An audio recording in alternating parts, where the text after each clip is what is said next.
नमस्कार दोस्तों, स्वागत है आप सबका हमारे YouTube channel chip guide computer पे। आज हम बात करने वाले हैं कि किस तरीके से CPU रन करता है, CPU के अंदर कौन कौन से पार्ट होते हैं और वो कैसे काम करते हैं। आज हम समझने वाले हैं कि CPU के अंदर के जो पार्ट हैं क्या उन्हें हम बाहर रखकर रन करा सकते हैं। कई बार छोटी मोटी प्रॉब्लम आती है हमारे सामने, हमारे घर का सिस्टम या हमारे ऑफिस का सिस्टम बंद हो जाता है, तो किस तरीके से हम उनकी छोटी मोटी प्रॉब्लम को फिक्स कर सकते हैं। आज हम एक CPU लेंगे और उनके अंदर लगे हुए सारे पार्ट बाहर निकालेंगे और उन्हें बाहर लगा के सिस्टम की डिस्प्ले लेंगे। तो चलिए हम चलते हैं अपनी लैब की तरफ। अगर आप हमारे चैनल पर नए हैं तो हमारे चैनल को सब्सक्राइब कीजिए और बेल आइकन प्रेस कीजिए, जिससे आने वाली नई वीडियोस आपको मिलती रहें।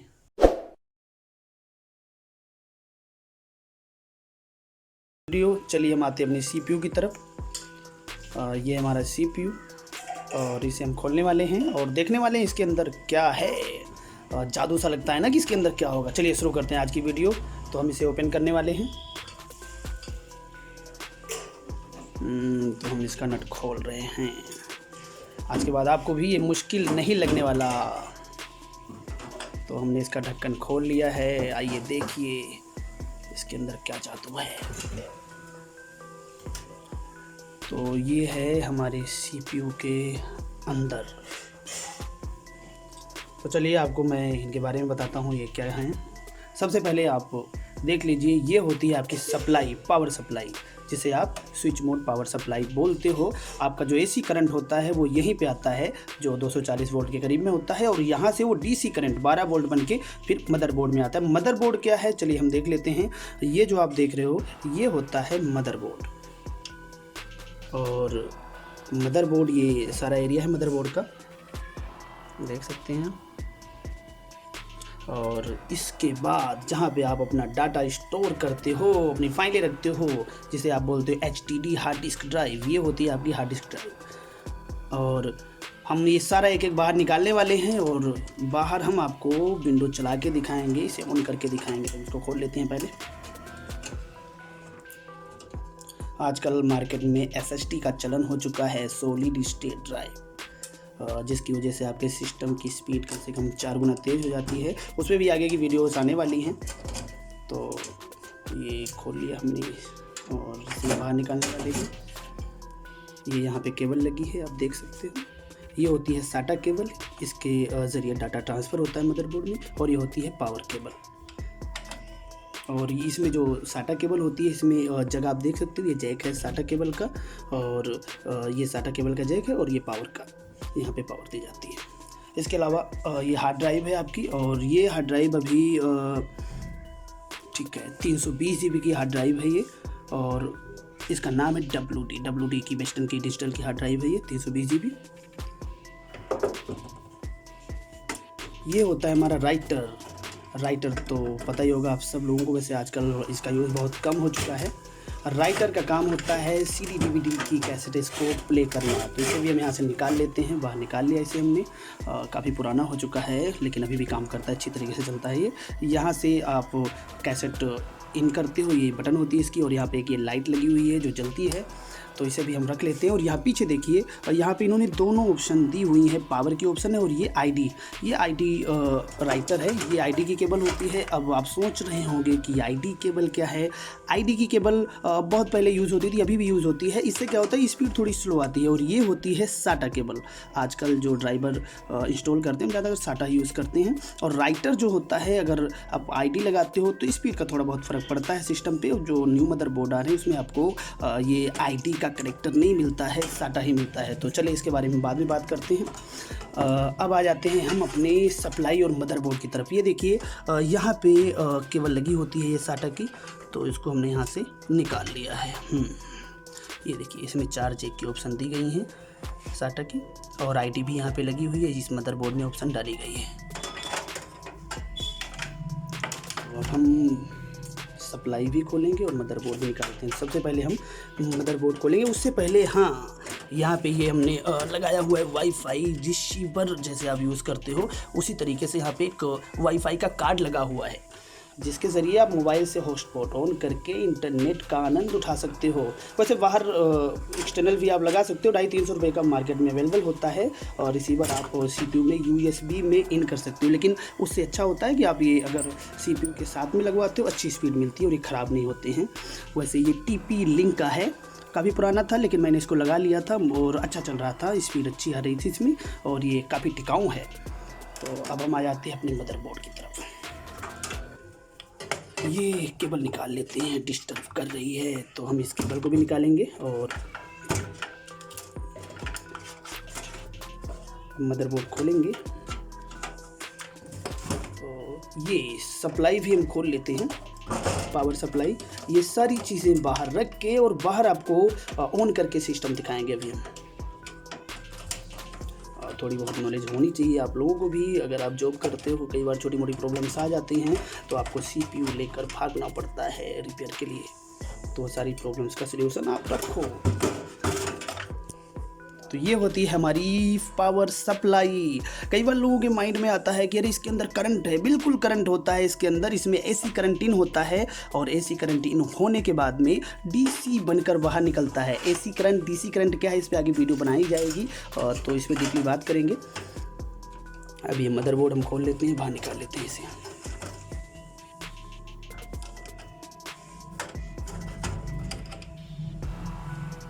अभी बाहर निकालने के बाद हम मदरबोर्ड के बारे में बात करेंगे। रैम क्या होती है, CPU कहाँ पे लगा होता है और आगे की एडवांस वीडियोस भी आने वाली हैं जिसमें आपको बताया जाएगा कि मदरबोर्ड वर्क कैसे करता है, इसकी सर्किट कैसे काम करती है। मदरबोर्ड हमने निकाल लिया है और आगे हमारा मदरबोर्ड बाहर। अभी देखिए यहाँ पे पहले हम चेक के बारे में जान लेते हैं। ये है पावर चेक, यहीं से आप जो बाहर बटन यूज़ करते हो वो ऑन ऑफ के लिए लगाया गया है। ये तो केबल निकाल लेते हैं, ID की केबल हमने रख ली है। तो फाइनली कैबिनेट के अंदर से हमने इसके सारे पार्ट्स निकाल लिए हैं। तो सबसे पहले हम आ जाते हैं मदरबोर्ड पे ही। तो ये आपका मदरबोर्ड होता है और ये है इसका बैक पैनल। और सबसे पहले हम इनके पोर्ट के बारे में जान लेते हैं। तो ये जो पर्पल कलर का आप देख लो पोर्ट, ये पोर्ट आपका है कीबोर्ड का। हमेशा आपको इसमें कीबोर्ड लगाना होता है। और जो दूसरे नंबर पे है ये पोर्ट आपका होता है माउस का और इसमें आप माउस लगाते हो। उसके नीचे वाला ये जो आप सीरियल पोर्ट देख रहे हो, इसमें हमेशा माउस, पहले ओल्ड माउस लगते थे और वैसे इनका यूज़ अब बहुत कम हो चुका है। ओल्ड माउस या मॉडेम्स वगैरह यूज़ करते थे। और अगला जो आप यहाँ पे देख रहे हो इसे बोलते हैं LPT पोर्ट। LPT पोर्ट, जी हाँ LPT पोर्ट। और इसमें ओल्ड एम्ब्रॉयडरी की मशीनें पहले लगाई जाती थी, कढ़ाई की मशीनें लगाई जाती थी या ओल्ड जो प्रिंटर वगैरह थे उन्हें यूज़ करते थे। उसके बाद आ जाता है आपका BGA पोर्ट, जो आज का चलन है, बहुत ज़्यादा यूज़ होता है BGA पोर्ट। यहाँ पे आप मॉनिटर या LCD अटैच करके डिस्प्ले लेते हो। उसके नीचे आ जाते हैं, ये आता है आपका USB। हाँ, इसमें वैसे 4 की ऑप्शन दी हैं, कुछ में 2 आती हैं, कुछ में इससे ज़्यादा भी आती हैं। यहाँ पे आप माउस, कीबोर्ड वगैरह लगा सकते हो। उसके बाद और यहाँ पे आप USB कार्ड वगैरह भी लगा सकते हो। वाईफाई रिसीवर वगैरह भी आप यहाँ पे यूज़ कर सकते हो। मतलब USB के जितने भी डिवाइस हैं आप यहाँ पे अटैच कर सकते हो, चाहे वो वेबकैम हो या प्रिंटर हो या कुछ भी हो। अब आ जाते हैं आगे। अगली ऑप्शन आपकी है यहाँ पे लैन की। यहाँ पे आप लैन केबल लगा के इंटरनेट का मज़ा ले सकते हो, यूज़ कर सकते हो इंटरनेट को। उसके नीचे आ जाते हैं हम यहाँ पे, ये होता है आपका ऑडियो पोर्ट। और यहाँ पे जो सबसे पहले नंबर पे है ये होता है माइक के लिए। अगर आपको यहाँ पे ऑडियो इन करनी है तो यहाँ पे आप माइक यूज़ करते हो। उसके बाद जो बीच वाला पोर्ट है, ये जो बीच वाला पोर्ट होता है इसमें आप स्पीकर आउट ले सकते हो, यहाँ से आउटपुट लेते हैं। और स्पीकर के लिए हम यहाँ पे एवेक्स केबल का यूज़ करते हैं। और जो लास्ट है ये होता है लाइन इन के लिए। अगर आप बाहर से स्टीरियो स्पीकर यूज़ करना चाहते हो आप यहाँ पे फिर लाइन इन का यूज़ कर सकते हो। तो ये आपका था बैक पैनल। तो अब हम फाइनली चलते हैं और यहाँ पे स्टार्ट करते हैं, इनको असेंबल करते हैं थोड़ा सा और इनको कौन सी केबल कहाँ लगती है वो लगाने के बाद में इसकी डिस्प्ले लेते हैं। तो शुरुआत करते हैं हम सबसे पहले रैम से। आपके माइंड में आता होगा रैम क्या है, मोबाइल फ़ोन भी लेने जाते हैं तो रैम के बारे में पहले सोचते हैं। तो ये जो आप देख रहे हो मदरबोर्ड के अंदर ये है रैम की सॉकेट। ये होती है आपकी रैम और 2 GB 4 GB भी हो सकती है। ये रैम है और यहाँ पे लिखा है ना मेड इन चाइना। क्या करें, चाइना ही चल रही है। सैमसंग की रैम है ये। और यहाँ पे 2 रैम्स लगी हुई हैं, इनकी अलग, ये भी अलग अलग DDR1, 2, 3, 4 आती हैं। वैसे ये जो आप देख रहे हो ये DDR2 की रैम है। कई बार क्या होता है कि आपके सिस्टम में डिस्प्ले नहीं आती है, आपके मॉनिटर पे डिस्प्ले नहीं आती है, तो ये जो रैम की पिनें होती हैं, जैसे कि यहाँ पे आप देख सकते हो, ये अंदर इनसाइड इसके डस्ट जम जाती है, जिसकी वजह से फिर डिस्प्ले, ये रैम रीड नहीं होती और डिस्प्ले नहीं आती है, या यहाँ पे भी कई बार कुछ प्रॉब्लम आती है या आ जाती है, तो इसकी वजह से दिक्कत आती है। दूसरी प्रॉब्लम क्या होती है, कई बार आपकी रैम ख़राब हो जाती है। अगर ख़राब हो गई है तब तो आपको चेंज करनी पड़ेगी, नहीं तो आप इनको निकाल के और डस्ट वगैरह साफ़ करके अपना CPU ऑन कर सकते हो। चलिए हम लगाते हैं पावर केबल। ये हमारी सप्लाई है और यहाँ पे हमने लगा दिया है पावर का जैक, और यहाँ से इसमें पावर का जैक लग चुका है। इस तरीके से आप पावर का जैक लगाओगे, ठीक है। अब आ जाते हैं अगली जैक की तरफ। देखिए ये तो पावर का जैक है, ये लगाना बहुत ज़रूरी है।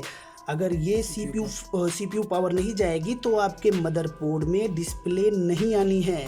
तो ये देखिए कहाँ लगता है, ये यहाँ पे लग रहा है, और यहाँ पे बना होता है बाकायदा कि आपको कैसे लगाना है, इसमें कट बने होंगे, तो उस हिसाब से आपको यहाँ पे इसे लगा लेना है, नहीं तो डिस्प्ले नहीं आएगी अगर आप पावर लगाते हो और ये CPU वाला एरिया नहीं लगाते हो।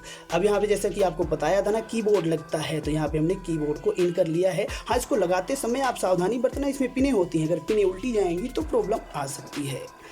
तो ये हमारा BGA का एरिया, जिससे आपको मॉनिटर पे डिस्प्ले हम दे पाएंगे और दिखा पाएंगे। यहाँ पे आप मॉनिटर के लिए BGA केबल लगाते हो।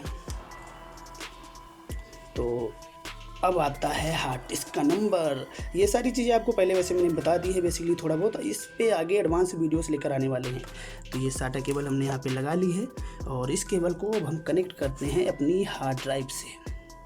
तो ये हमने यहाँ पे हार्ड ड्राइव से लगा देनी है इसे, और हार्ड ड्राइव को भी देनी होगी पावर। तो यहाँ से हम इसमें सप्लाई से पावर लगा देते हैं इसमें। तो ये इसमें टेप लगी हुई, लेकिन अब मेरा काम चल रहा है तो मैं इसे लगा देता हूँ इसमें। तो इसको ध्यान से लगाना है आप लोगों ने थोड़ा सा, ठीक है। तो ये बैठ चुकी है। तो फाइनली हमने लगा दिया इसे। अब हम बात कर लेते हैं कार्ड के बारे में। ये होता है आपका कार्ड, लेकिन इसे हम लगा लेते हैं, यहाँ पे रख लेते हैं। वैसे अभी रहने देते हैं इसको, हम नहीं लगाते, इसको बाहर निकाल के रख लेते हैं, क्योंकि हम इसके बारे में बाद में आपको बताएंगे। पहले हम डिस्प्ले ले लेते हैं इसकी। तो ये हम लगा लेते हैं। इससे क्या होगा कि जो डिस्प्ले हमारी नहीं आएगी, ये होता है कार्ड। इससे हम चेक कर लेते हैं कि अगर मदरबोर्ड में छोटी मोटी प्रॉब्लम्स हैं तो यहाँ पे ये LED की मदद से हमें पता लग जाता है। तो इसको हम लगा लेते हैं यहाँ पे। और PCI स्लॉट में हमने इसे इन कर लिया है। ये होता है आपका PCI स्लॉट, और इसमें आप ये कार्ड भी लगाते हो। बाकी आप यहाँ पे जो आइडियो कार्ड वगैरह लगाना होता है या लैन कार्ड लगाते हो, भी लगाते हो। इसी में लैन कार्ड हमने लगाया था। और ये होता है आपका CPU फैन।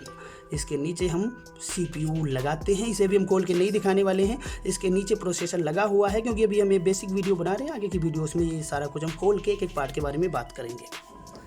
तो अब हम इसे ऑन करेंगे, लेकिन उससे पहले हम बात कर लेते हैं इसमें आने वाले फ्रंट पैनल के बारे में। तो फ्रंट पैनल कैसे काम करता है और क्या है उसके बारे में हम बात कर लेते हैं। तो वैसे बेसिकली फ्रंट पैनल दो तरह के होते हैं, जो आजकल ज़्यादा ट्रेंड में है। इसमें जो फ्रंट पैनल का मेथड देख रहे हो वही है। तो मैं आपको यहाँ पे कॉपी की मदद से समझाने की कोशिश करता हूँ। तो जो आप ये फ्रंट पैनल देख रहे हो, ये ज़्यादातर आपको CPU मदरबोर्ड्स में मिलेगा, लेकिन जो ये वाला आप देख रहे हो दूसरा, ये बहुत कम मिलता है। आप मान लो 30% ये होता है और 70% ये होता है। तब इसमें जैसे यहाँ पे आप देख सकते हो, ये पिनें बनी हुई हैं, 1 2 3 ऐसे पिनें लगी होंगी। तो जिधर एक पिन एक्स्ट्रा है, ये देखिए ये, तो वहाँ से जो पहली 2 पिनें होती हैं वो होती है रीस्टार्ट की ऑप्शन। यहाँ पे आपको रीस्टार्ट की पावर केबल लगानी होती है, जो फ्रंट पैनल से आई होती है। उसके ऊपर जो ऑप्शन होती है, ये होती है पावर की। यहाँ से आप ऑन करते हो, जो हम शॉर्ट करते हैं। उसके बाद हम आ जाते हैं पावर LED की तरफ। यहाँ पे जो CPU के सामने LED जलती है ऑन करने के बाद में, उसकी तार यहाँ लगनी होती है, उसकी केबल यहाँ लगाते हैं। उसके नीचे आती है HD LED, हार्ड डिस्क जब आप अटैच करते हो तो एक लाइट और जलती है, उसकी केबल आप यहाँ पे लगाते हो। तो वैसे आजकल ज़्यादातर यही चलती है। तो अब हम आते हैं अपने मदरबोर्ड की तरफ और इनको शॉर्ट करते हैं। अब आपको पता लग गया होगा कि आपको शॉर्ट क्या करना है। तो इसे हम शॉर्ट करते हैं। अब ये देखिए, आप यहाँ पे देख सकते हैं, जैसा कि आपको अभी बताया था मैंने ना, ये देखिए हाँ ये दोनों ये शॉर्ट करनी है हमें।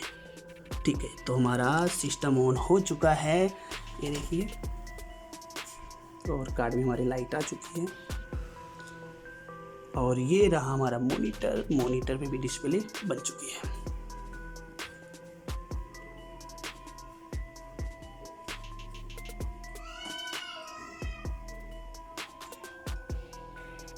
तो इसकी डिस्प्ले आ चुकी है, ये देखिए।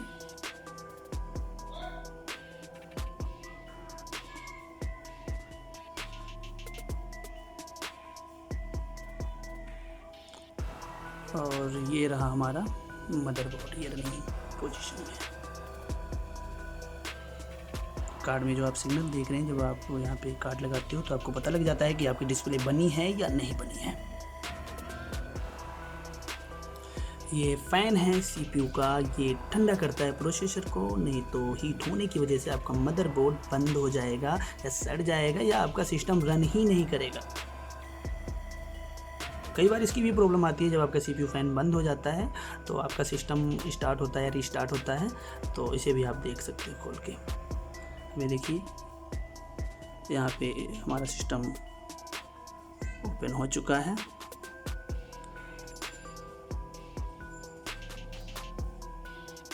तो डिस्प्ले तो आ चुकी है। चलिए हम दोबारा एक बार शॉर्ट तरीके से देखते हैं कि किस तरीके से हम इसको रिस्टार्ट करेंगे। केबल सारी निकालने वाले हैं, हम अनप्लग करेंगे और दोबारा लगाएंगे, जिसे जो थोड़े बहुत डाउट है वो क्लियर हो जाए। ये देखिए, तो यहाँ से हम इसे बंद करने वाले हैं। ये देखिए, इधर शट डाउन हो रहा है आपका सिस्टम। हमने कोई माउस नहीं यूज़ किया, कोई कीबोर्ड नहीं यूज़ किया, और कैबिनेट तो है ही नहीं हमारे पास, बटन नहीं दबाई, तो हमने यहाँ सीधे शॉर्ट किया है। ये बंद हो चुका है। और इधर आ जाते हैं, ये CPU फ़ैन बंद हो गया, मदरबोर्ड भी हमारा ऑफ हो चुका है। तो ये हमने निकाल दी हार्ड डिस्क की केबल, ये हमने निकाल दी पावर की केबल, पावर का जैक निकाल दिया हमने, और ये हमने BGA केबल निकाल दी है, और ये हम कीबोर्ड को भी आउट कर देते हैं। और यहाँ से हमने CPU पावर भी निकाल दी है। अब हमारा मदरबोर्ड फिर से अलग हो चुका है, अकेला हो चुका है, और इसको हम दोबारा से अभी देखने वाले हैं लगा के, और आपको डिस्प्ले दिखाएंगे कि ये रन कैसे करेगा। चलिए हम फटाफट जल्दी से इसे चेक कर लेते हैं। हमने कार्ड लगा लिया और BGA केबल लगाते हैं, और यहाँ से लगा लेते हैं कीबोर्ड, और यहाँ पे हमने ये पावर लगा देनी है, पावर का जैक लगा देना है बोर्ड का, और दोबारा से यहाँ से CPU को पावर दे देते हैं, और यहाँ से हम हार्ड ड्राइव भी अटैच कर लेते हैं। और हम दोबारा से अब देख सकते हैं, फाइनली हम दोबारा से स्टार्ट करने जा रहे हैं इसे। आप ये देख लीजिए, जैसा कि आपको मैंने पहले बताया था ना, ये सेम पिने हैं इस बोर्ड में, सेम डिट्टो। तो ये पावर ऑन करने के लिए है, इसके नीचे आप जो देख रहे हो ये रीस्टार्ट के लिए है, और इसके ऊपर जो आप देख रहे हो पावर LED है, और उससे नीचे HDD LED है। तो चलते हैं हम यहाँ पे। अब यहाँ पे भी एक बार आप ध्यान से देख लीजिए, ये देखिए, इसमें उतनी ही ऑप्शन है जो आपको वहाँ पे बताई थी। मैं आपको दिखाने की कोशिश करता हूँ। ये देखिए, यहाँ से हम इसे ऑन करते हैं और ये रिस्टार्ट है, और यहाँ पे आपको पावर LED मिलती है और नीचे आपको मिल जाती है HD LED। तो हम इसे स्टार्ट करने वाले हैं। ये पावर ऑन, तो ये देखिए हो चुका है पावर ऑन, और यहाँ कार्ड पे आ जाते हैं, डिस्प्ले बन जाएगी हमारी। तो हम चलेंगे मॉनिटर की तरफ।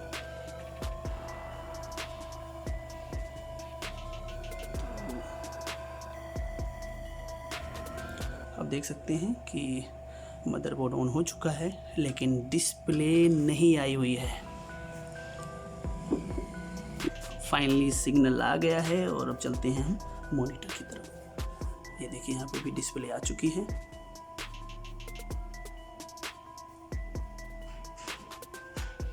तो इस तरीके से छोटी मोटी प्रॉब्लम्स हैं तो आप अपने सिस्टम को खुद सही कर सकते हैं। हाँ, एक चीज़ सीधे तौर पे बताया जा रहा है आपको कि जिस चीज़ के बारे में आपको आइडिया नहीं है, अगर कन्फ्यूज़न है तो आप कमेंट बॉक्स में पूछ लीजिए।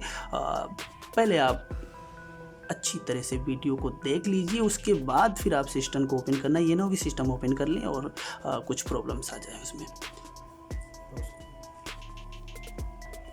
इसके अलावा हम ज़्यादातर यूज़ करते हैं USB। तो वैसे तो हम USB फ्रंट वाला यूज़ करते हैं, लेकिन जो ऑडियो जैक होता है वो भी फ्रंट पे होता है।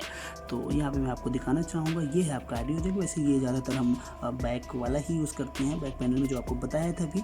और ये होता है आपका USB, जिसके नीचे USB लिखा होता है। और जैसे यहाँ पे कट बनी हुई है या यहाँ पे पिन छूटी हुई है, इसी तरह से जब इसका जैक आप लगाओगे उसमें पिन की ऑप्शन छूटी होती है, तो आपको लगाने में दिक्कत नहीं आती है। ये देखिए आप यहाँ पे। तो हमारा CPU रन कर चुका था, आपको दिखाया भी। और अब आपको समझ आ गया होगा कि CPU के अंदर कौन कौन से पार्ट्स होते हैं और वो कैसे काम करते हैं। अगर छोटी मोटी प्रॉब्लम्स आपके सिस्टम में आती है, चाहे वो घर का हो या आपके ऑफिस में है, तो आप उसे ऐसे ठीक कर सकते हैं। आपको किसी इंजीनियर के पास जाने की ज़रूरत नहीं है। हाँ, फिर भी अगर आपके मन में कोई सवाल है या आपके मन में कोई डाउट है जो आपको नहीं समझ आया, तो आप हमें कमेंट बॉक्स में अपनी प्रतिक्रिया बता सकते हैं, आपको तुरंत रिस्पॉन्स मिलेगा उसका। और हमारे चैनल को सब्सक्राइब कीजिए और इस वीडियो को ज़्यादा से ज़्यादा शेयर कीजिए। धन्यवाद।